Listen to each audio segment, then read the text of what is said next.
lagi sama kakak? Iya, betul, Kak Melvi. Apa kabar ini kalian? Luar biasa, terus jaga kesehatannya adik-adik. Nah, sekarang sudah siap semua belum? Kalau sudah siap, seperti biasa apa? Iya, tidak boleh makan, minum, atau mainnya. Kita harus ikuti ibadah ini sama seperti beribadah di gereja. Jangan lupa apa? Iya, ajak papa, mama, kakak, adik, siapapun yang berada di sana untuk beribadah bersama-sama. Tema minggu ini adalah dipilih untuk hidup yang berbeda, Yusuf di Mesir. Nah, siapakah Yusuf? Yusuf adalah anak kesayangan Yakub, dan Yusuf merupakan anak pertama Rahel istri Yakub.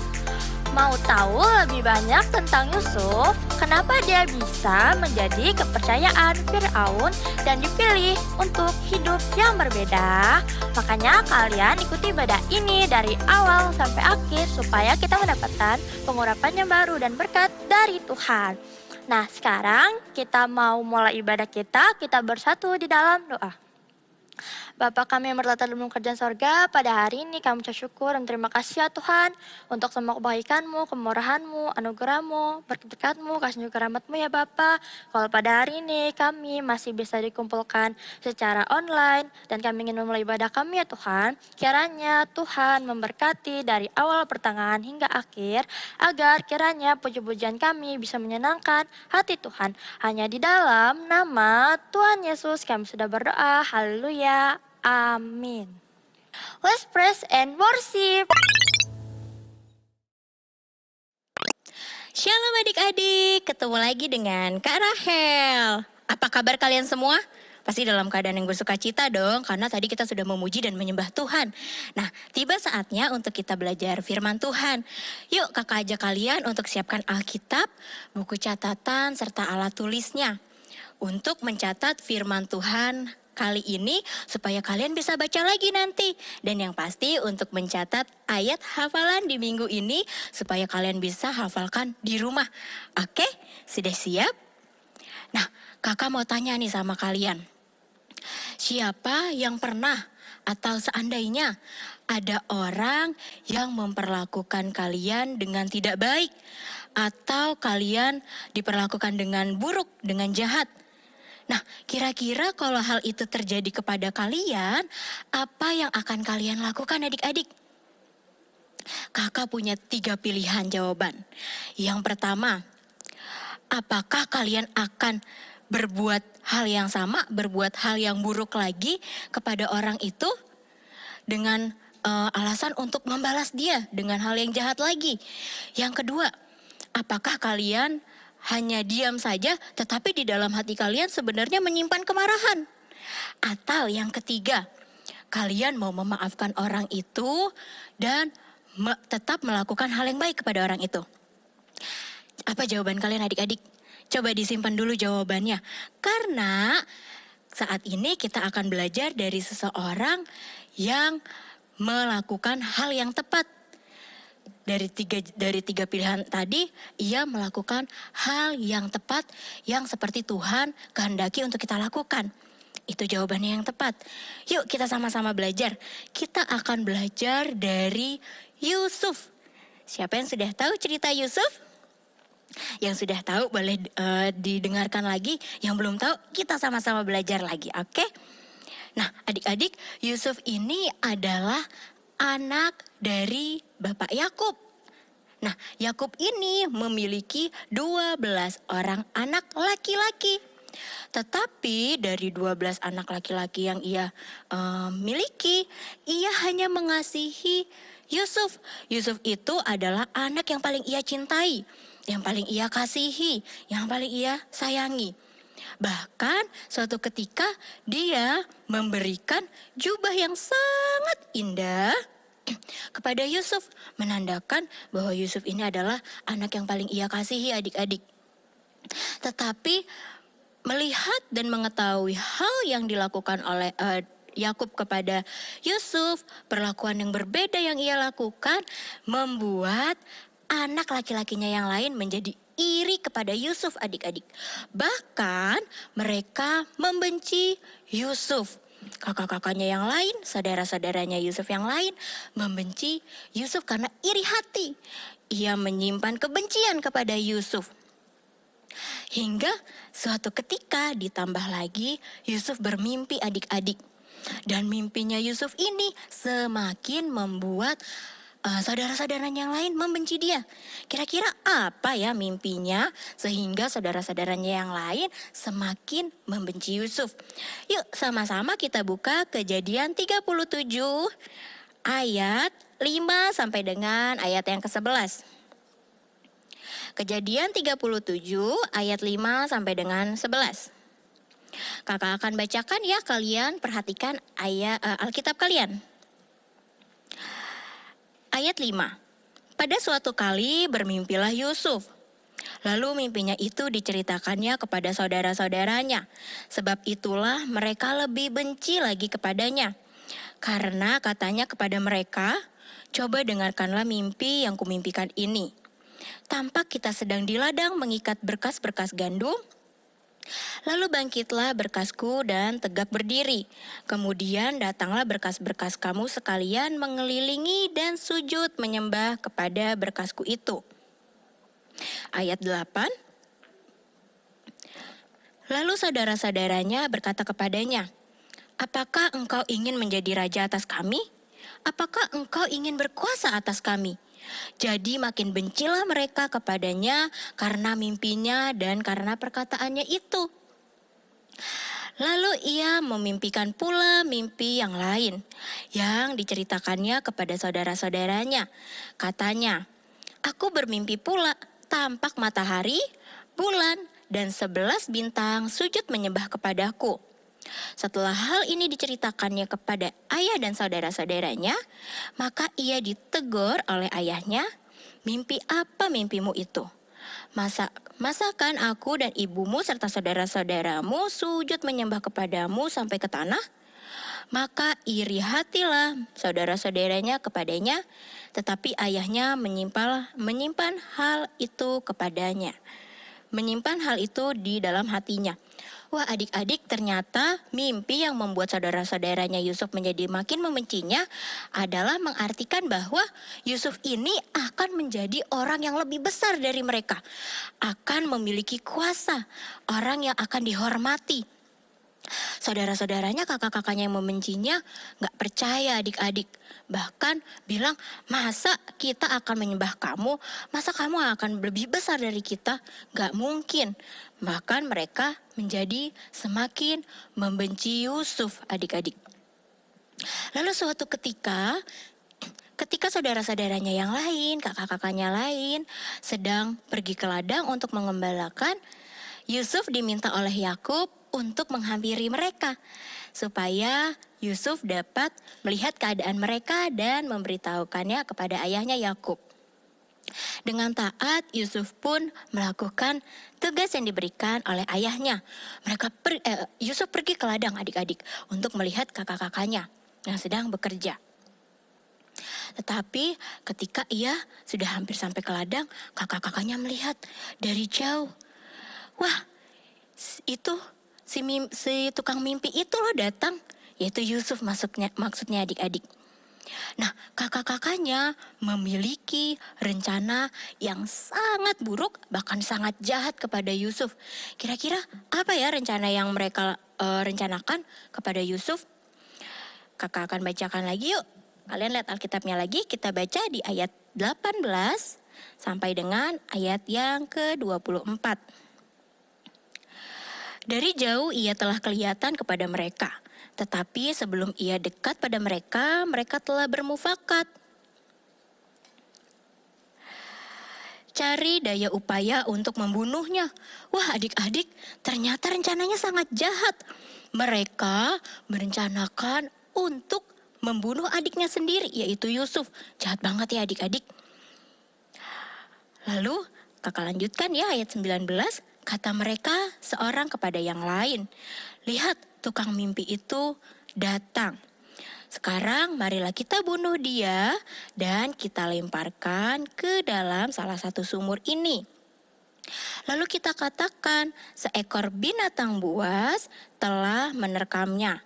Dan kita akan lihat nanti bagaimana jadinya mimpinya itu. Ketika Ruben mendengar hal ini, ia ingin melepaskan Yusuf dari tangan mereka. Sebab itu katanya, janganlah kita bunuh dia. Lagi kata Ruben kepada mereka, janganlah tumpahkan darah, lemparkanlah dia ke dalam sumur yang ada di padang gurun ini. Tetapi janganlah apa-apakan dia. Maksudnya hendak melepaskan Yusuf dari tangan mereka dan membawa kembali kepada ayahnya. Baru saja Yusuf sampai kepada saudara-saudaranya, mereka pun menanggalkan jubah Yusuf, jubah maha indah yang dipakainya itu.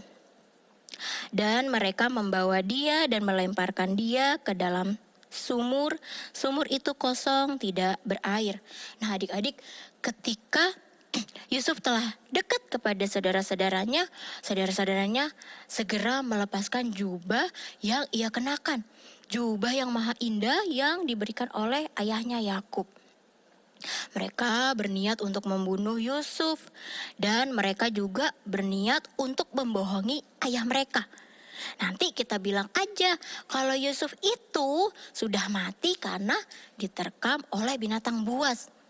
Nah, tetapi Ruben, kakak tertua mereka, gak setuju adik-adik. Dia bilang, jangan kita tumpahkan darah dari adik kita. Tetapi lemparkan saja dia ke dalam sumur yang kosong di padang gurun. Nah, niatnya Ruben adalah untuk melepaskan Yusuf dan supaya dia bisa kembali lagi pulang bertemu dengan ayahnya Yakub. Tapi adik-adik, belum sampai hal itu dilakukan oleh Ruben, ternyata saudara-saudaranya telah menjual Yusuf kepada orang Midian yang sedang dalam perjalanan. Dijual untuk apa? Ia dijual sebagai budak di Mesir, adik-adik. Wah, jahat sekali ya saudara-saudaranya Yusuf. Nah, lalu ketika ia telah dijual kepada orang Midian itu untuk dijadikan budak, mereka pun melumuri jubah Yusuf dengan darah dari seekor kambing yang mereka sembelih. Untuk apa? Iya, untuk mereka berbohong kepada ayah mereka Yakub. Ketika mereka tiba di rumah, mereka menceritakan kebohongan yang sudah mereka rencanakan, adik-adik. Mereka bilang bahwa Yusuf telah mati karena ada binatang buas yang menerkamnya. Coba ayah lihat, apakah ini jubah milik Yusuf? Wah adik-adik, tentu saja benar karena memang itu adalah jubahnya Yusuf ya. Nah, ayahnya pun sangat sedih karena anak yang paling ia cintai, anak yang paling ia kasihi, mati. Tetapi ingat, ayahnya hanya saja dibohongi oleh cerita anak-anaknya yang lain, saudara-saudaranya Yusuf yang lain. Nah, lalu ketika di Mesir, Yusuf ini dijual menjadi budaknya Potifar, adik-adik. Potifar adalah salah satu pegawai istana Mesir yang ketika itu dipimpin oleh Fir'aun. Nah, ketika ia menjadi budak, ia beroleh kasih dari tuannya Potifar. Karena apa? Karena Yusuf ini orang yang jujur, adik-adik. Dia orang yang baik, ia orangnya bijaksana, ia melakukan segala pekerjaan dengan sangat baik sehingga ia mendapat kasih dari Potifar dan ia diberikan kuasa untuk seluruh harta benda yang Potifar miliki di dalam rumahnya. Karena ia mengetahui Yusuf adalah orang yang jujur. Tapi adik-adik, hal buruk kembali terjadi kepada Yusuf. Ternyata di rumah Potifar ia juga diperlakukan secara tidak baik, yaitu ia difitnah atau dituduh dengan hal atau perbuatan yang sama sekali tidak ia lakukan. Ia difitnah oleh istri Potifar, adik-adik, sehingga menyebabkan ia dimasukkan ke dalam penjara. Wah, adik-adik, dia sudah melakukan hal yang baik. Dia sudah dikasihi oleh Potifar tuannya, tetapi tetap aja ada orang lain yang memperlakukan dia secara buruk. Tetapi adik-adik, ketika Yusuf ada di dalam penjara, Yusuf tetap percaya bahwa Tuhan menyertai dia. Dan benar, Tuhan tetap menyertai Yusuf dan Tuhan memiliki rencana yang sangat besar kepada Yusuf. Nah, suatu ketika Firaun, raja yang memimpin Mesir ketika itu, bermimpi adik-adik. Ia bermimpi sampai 2 kali, tetapi tidak mengerti apa arti dari mimpi itu. Bahkan penafsir-penafsir mimpi, ahli-ahli penafsir mimpi pun tidak bisa mengartikan mimpi yang dimimpikan oleh Firaun. Ia sudah panggil dari orang-orang banyak, gak ada satupun yang dapat menafsirkan mimpinya itu. Lalu sampai suatu ketika salah satu pegawai dari Firaun bercerita tentang Yusuf. Karena Yusuf ini pandai atau ahli dalam menafsirkan mimpi. Mereka sudah pernah menceritakan mimpi mereka dan Yusuf mampu untuk mengartikan, menafsirkan dengan tepat mimpi mereka. Ia ceritakan Yusuf kepada Firaun. Lalu Firaun pun meminta Yusuf untuk menghadap kepadanya. Akhirnya Yusuf pun dikeluarkan dari penjara adik-adik dan menemui Firaun. Ketika ia menemui Firaun, Firaun pun menceritakan mimpi yang ia alami adik-adik. Nah, lalu Yusuf pun menafsirkan mimpi dari Firaun dan ia bukan hanya mengartikan mimpi itu saja, tetapi ia juga memberitahu adik-adik apa yang harus dilakukan oleh Firaun untuk mimpinya itu, untuk hal yang akan terjadi itu adik-adik. Yusuf mengartikan mimpinya Firaun itu bahwa akan ada 7 tahun kelimpahan dan akan ada 7 tahun kelaparan di tanah Mesir, bahkan sampai ke Israel. Nah, ketika itu Yusuf memberitahu apa yang harus dia lakukan. Yusuf meminta supaya Firaun mencari orang yang berakal budi, yang bijaksana untuk ia dapat memintanya mengatur ketika 7 tahun kelimpahan itu supaya hasil panen dari seluruh rakyat atau bangsa Mesir disimpan adik-adik. Ketika 7 tahun kelimpahan akan disimpan dan ketika 7 tahun kelaparan tiba, mereka masih memiliki persediaan makanan karena sudah disiapkan dari 7 tahun sebelumnya. Nah, melihat hal itu dan mengetahui hal itu, Firaun pun menghormati penafsiran dari Yusuf adik-adik. Ia menanggapinya dengan baik dan Firaun pun mengangkat Yusuf dan meminta Yusuf untuk menjadi penguasa atau berkuasa di tanah Mesir. Ia memintanya untuk menjadi orang nomor 2 yang berkuasa di tanah Mesir setelah Firaun. Jadi ia meminta Yusuf untuk membantu Firaun untuk memimpin bangsa Mesir adik-adik. Nah, ketika kelaparan itu datang adik-adik, kalian tahu apa yang terjadi? Ternyata saudara-saudaranya Yusuf datang ke Mesir karena mereka mendengar bahwa tidak ada kelaparan di tanah Mesir karena sudah disiapkan ketika 7 tahun kelimpahan itu, sehingga mereka datang ke Mesir untuk mendapatkan persediaan makanan, Tetapi terkejutnya adalah ketika ia datang, ternyata Yusuf sudah menjadi penguasa nomor 2 di Mesir adik-adik. Ia ketemu adiknya yang sudah mereka tinggalkan di dalam sumur, yang sudah mereka anggap mati, ternyata menjadi orang yang besar. Ternyata mimpinya Yusuf itu benar. Mimpinya Yusuf itu digenapi. Tetapi kira-kira apa yang akan dilakukan oleh Yusuf ya? Kan kakak-kakaknya sudah sangat jahat sama dia. Sudah sangat memperlakukan dia tidak baik. Kira-kira Yusuf melakukan apa ya? Apakah dia mengusir saudara-saudaranya? Kalian kan sudah jahat sama aku. Pergi aja kalian. Atau gimana adik-adik? Ternyata Yusuf tidak melakukan hal itu. Namun Yusuf tetap menyambut mereka dengan baik, Yusuf tetap mengasihi saudara-saudaranya, Yusuf tetap memberikan yang terbaik kepada saudara-saudaranya, Yusuf memberkati saudara-saudaranya adik-adik. Nah, adik-adik ingat pertanyaan kakak yang tadi di awal? Nah, ketika kita menerima perlakuan yang tidak baik, tadi kakak ada 3 pilihan. Nah, pilihan yang tepat adalah pilihan yang dilakukan oleh Yusuf, yaitu ia tetap memaafkan, ia tetap mengasihi, bahkan ia tetap melakukan hal yang baik kepada saudara-saudaranya, sekalipun saudara-saudaranya telah membuangnya, telah melakukan kejahatan kepada dia. Adik-adik, kita sama-sama belajar dari firman Tuhan kali ini.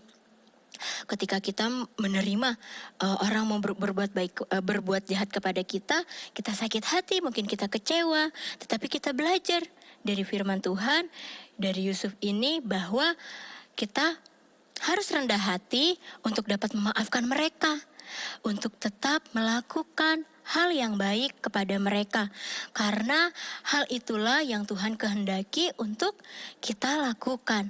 Amin. Nah, demikianlah cerita firman Tuhan kali ini. Yuk kakak ajak kalian untuk lipat tangan dan tutup mata, kita akan berdoa. Tuhan Yesus yang baik, kami mengucap syukur Tuhan untuk firman-Mu kali ini. Tuhan, tolong kami, Roh Kudus mampukan kami untuk kami boleh rendah hati, supaya kami mampu memaafkan orang-orang yang bersalah kepada kami.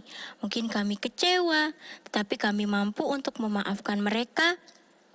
Dan kami boleh tetap melakukan hal yang baik sesuai dengan firman-Mu yang Engkau kehendaki untuk kami lakukan ya Tuhan. Terima kasih Tuhan Yesus yang baik. Kami telah berdoa dan mengucap syukur. Haleluya. Amin.